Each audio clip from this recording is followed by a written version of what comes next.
નમસ્કાર, જય હિન્દ. રાજીનામું રાજીનામું રાજીનામું આવા ન્યૂઝ છેલ્લા આપણે 2 દિવસની અંદર સાંભળ્યા હશે. ગુજરાતનું મુખ્યમંત્રી અને મુખ્યમંત્રી દ્વારા એ જે ટીમ છે એના કેપ્ટન એ મુખ્યમંત્રી અને એની આખી ટીમ એટલે કે મંત્રીઓ, અલગ અલગ મંત્રીઓ હોય છે, કેબિનેટ કક્ષાના મંત્રીઓ હોય છે, રાજ્ય કક્ષાના મંત્રીઓ હોય છે. આ મંત્રીઓ જે ઇલેક્શન આવ્યું એના બાદ એ ચૂંટાયા અને એમને ત્યાં શપથ લેવામાં આવ્યા.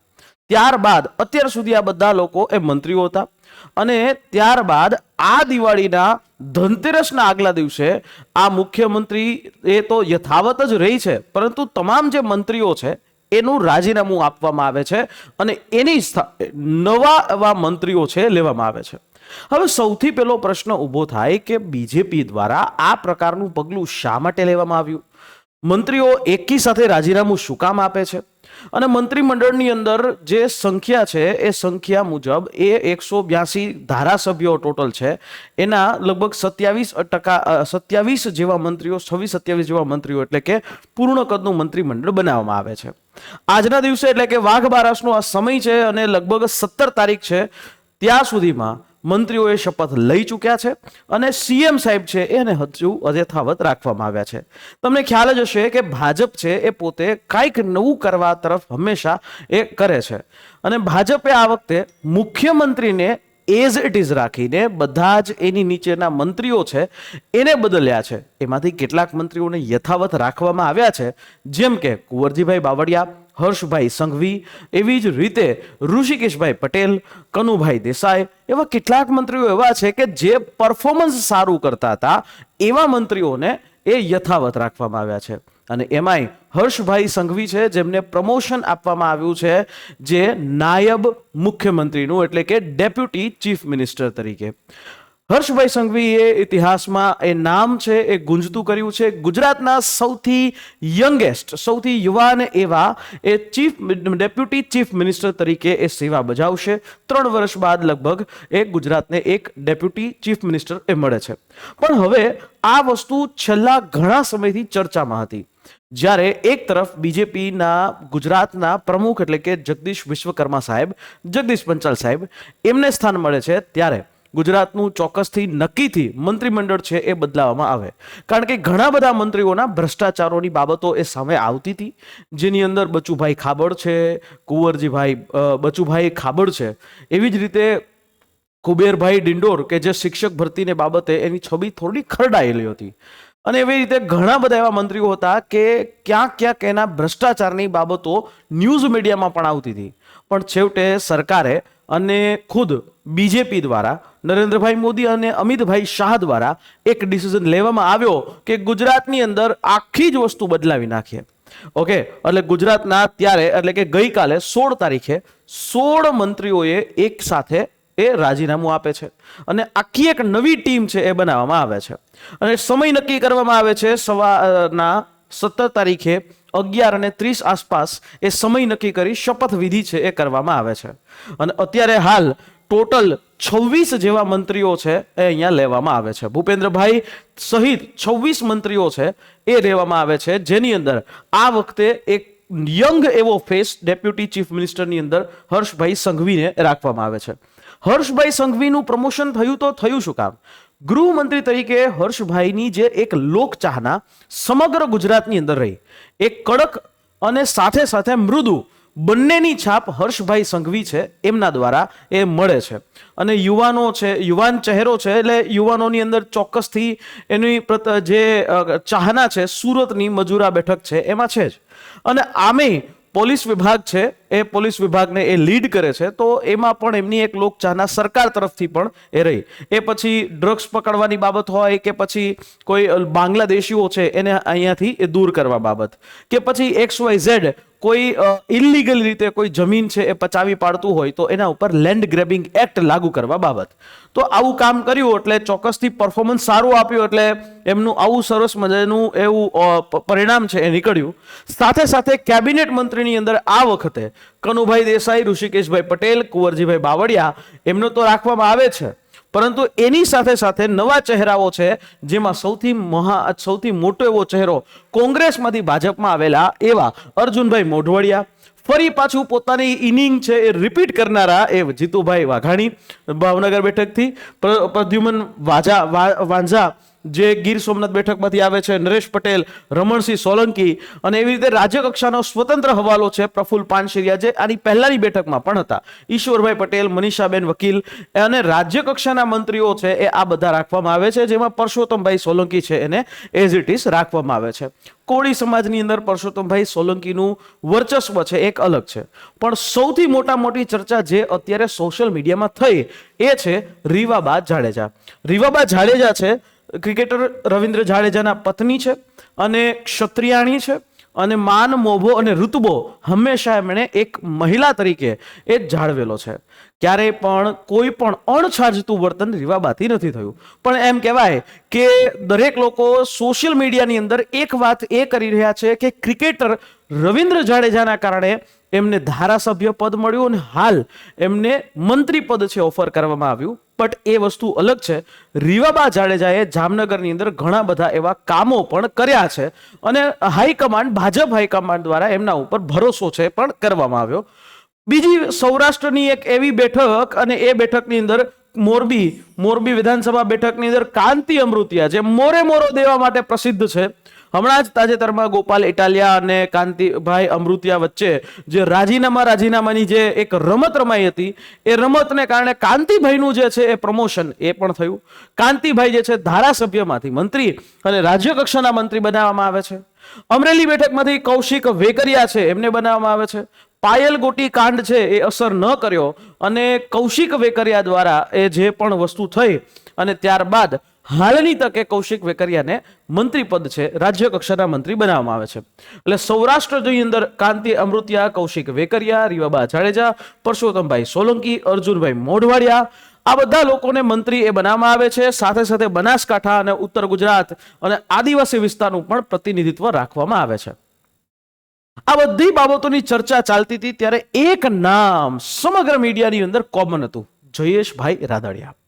જયેશભાઈ રાદડિયાએ પોતાની યોગ્યતા પણ સાબિત કરી હતી અને જયેશભાઈ રાદડિયા એક એવો ચહેરો છે, પાટીદાર ચહેરો, એવો લેવા પાટીદાર ચહેરો કે સૌરાષ્ટ્રની અંદર ઘણી બધી બેઠકોમાં એનું પોતાનું પ્રભુત્વ છે.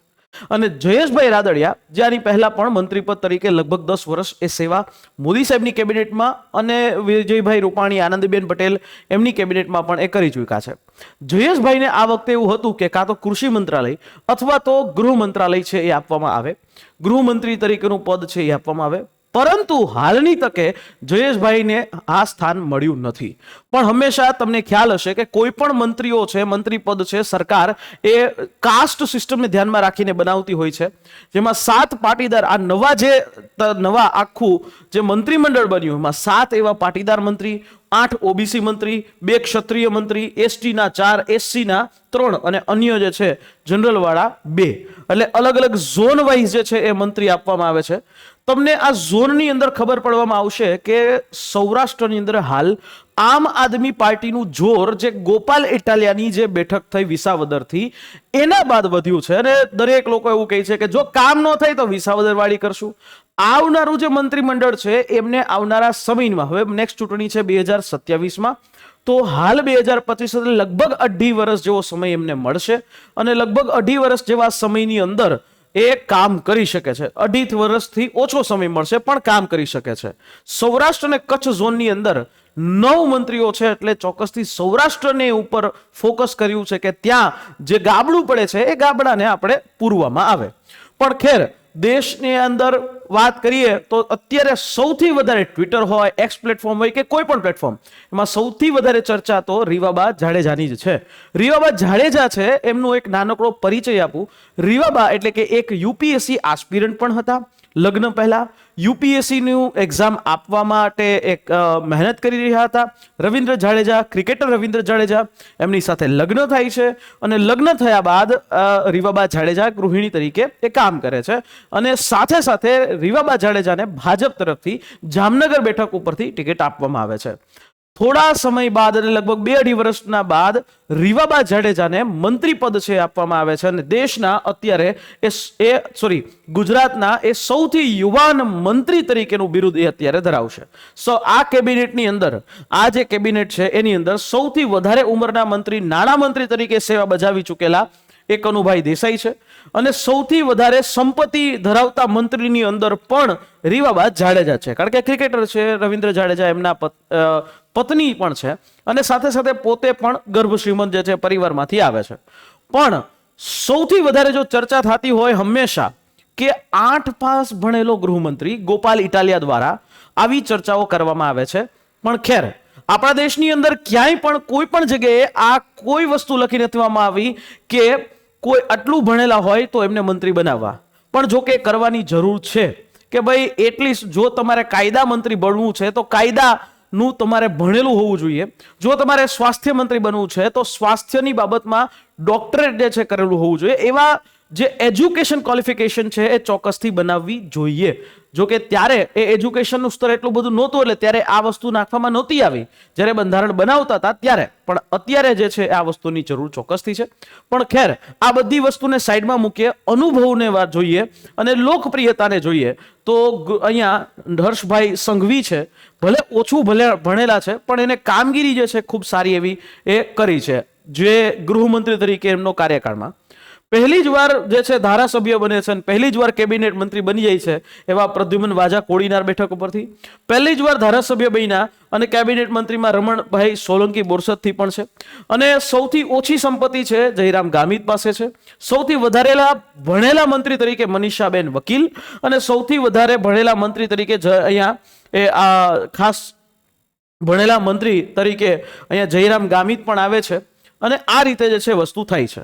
તો જોવા જશો તો 10 મંત્રીઓને પડતા મૂકવામાં આવ્યા છે. એ બધાનું પરફોર્મન્સ છે ડાઉન હતું. હમણાં જ આપણે વાત કરીએ કે જે ખેડૂતોની જે એક કડદા પ્રથા છે રાજ્યની અંદર ચર્ચામાં આવી, રાઘવજી પટેલે ધ્યાન ન આપ્યું એટલા માટે એમને પરફોર્મન્સ ડાઉન થયું અને ખેડૂતોના વારંવાર પ્રશ્નો છે આપતા હતા. એટલે આ પ્રકારે જે જૂના મંત્રીઓ જે ક્યારે પબ્લિકમાં દેખાણા નથી, જે ક્યારે પોતે પોતાના મત વિસ્તારની અંદર સારું એવું કામ નથી કરી શક્યા, રાજ્યમાં કામ નથી કરી શક્યા, એ બધા લોકોને પડતા મૂકવામાં આવ્યા. અને એમાં આ એક જ ચહેરો છે અત્યારે રીવાબાનો. હું એમ કહીશ કે નારી તરીકે પણ ખૂબ સારું એવું વ્યક્તિત્વ રીવાબા જાડેજાનું અને એમને જો અત્યારે મંત્રી બનાવવામાં આવ્યા છે તો ખૂબ સારા એવા નિર્ણયો છે એ લેશે અને એમના મંત્રી પદથી ઘણો બધો ફાયદો છે ચોક્કસથી થશે. પણ આ બધામાં એક પ્રશ્ન તો એ જ રહી છે કે ભૂપેન્દ્રભાઈ પટેલ છે એમને શા માટે એઝ ઇટ ઇઝ યથાવત મુખ્યમંત્રીના પદ ઉપર રાખવામાં આવ્યા છે. એની પાછળનું રીઝન છે મુખ્યમંત્રી ભૂપેન્દ્રભાઈ પટેલ રહી છે એની પાછળનું એક રીઝન છે. આની પહેલા 2022ની અંદર પ્રધાનમંત્રી સાહેબ પોતાના મોઢા ઉપરથી ભૂપેન્દ્રભાઈ પટેલના વખાણ કરી ચૂક્યા છે. પહેલી વાત. બીજી વાત કે ભૂપેન્દ્રભાઈ પટેલે પોતાના આ કાર્યકાળ દરમિયાન કરેલા કામો, ભૂપેન્દ્રભાઈ પટેલ ઉપર એવો કોઈ દાગ, એવો કોઈ બ્લેમ, એવો કોઈ વસ્તુ લાગવામાં નથી એવી હજી સુધી ભૂપેન્દ્રભાઈ પટેલ એ સ્વચ્છ એવા છબી ધરાવે છે. મૃદુ અને મક્કમ એવા મુખ્યમંત્રી તરીકે એની એક એવી છબી છે એ થઈ ગઈ છે. દાદાના રાજની અંદર જે છે એ મૃદુતા તો છે પણ સાથે સાથે એની કઠોરતા પણ છે. જેમાં આપણે દ્વારકા, ગીર સોમનાથ જિલ્લાની અંદર જે ગેરકાયદેસર જે દબાણ કરી દેવામાં આવ્યું હતું અલગ અલગ લોકો દ્વારા, તો એને પણ એ તોડી પાડી અને એવા નિર્ણયો લેવામાં આવ્યા છે. અને જેટલી જગ્યાએ ઇલીગલ ગેરકાયદેસર દબાણ હતું એ પછી મસ્જિદ હોય કે મંદિર એને તોડી પાડવા માટે સક્ષમ છે એ બન્યા છે. આ રીતે ઘણા બધા એવા કામો છે મુખ્યમંત્રી સાહેબે કર્યા. એના કારણે આ પ્રકારનો નિર્ણય એ પાર્ટી દ્વારા, બીજેપી પાર્ટી દ્વારા નરેન્દ્રભાઈ મોદી અને અમિતભાઈ શાહ દ્વારા કરવામાં આવ્યો. એટલે ભૂપેન્દ્રભાઈ પટેલ એ ખૂબ આગવી એવી છબી ધરાવતા હતા એટલા માટે ભૂપેન્દ્રભાઈને સીએમ રાખ્યા, બાકી બીજા બધાને બદલાવ્યા. આ રીઝનથી જ આ વસ્તુ થઈ છે. આશા રાખીએ આ માહિતી સમજાઈ હશે. અને તમે જો મારી સાથે આ જ પ્રકારની માહિતીઓનું વિશ્લેષણ ઈચ્છતા હોય તો ચોક્કસથી અમારી આ યુટ્યુબ ચેનલ છે એને સબસ્ક્રાઇબ કરી દેજો અને તમારા મિત્રો સુધી શેર કરજો. જો વિડીયો ગમ્યો હોય તો ચોક્કસથી લાઇકનું બટન જરૂરથી દબાવજો અને મારા સાથે એક્સ પ્લેટફોર્મ ઉપર નીચે આપેલા જે ટ્વિટર એટલે કે એક્સ હેન્ડલ ઉપર ધવલ મારું 8 નામનું આ જે એક્સ હેન્ડલ છે એના ઉપરથી તમે જોડાઈ શકો છો. ફરી પાછા આ જ રીતે મળતા રહેશું. હેપી દિવાળી. જય હિન્દ.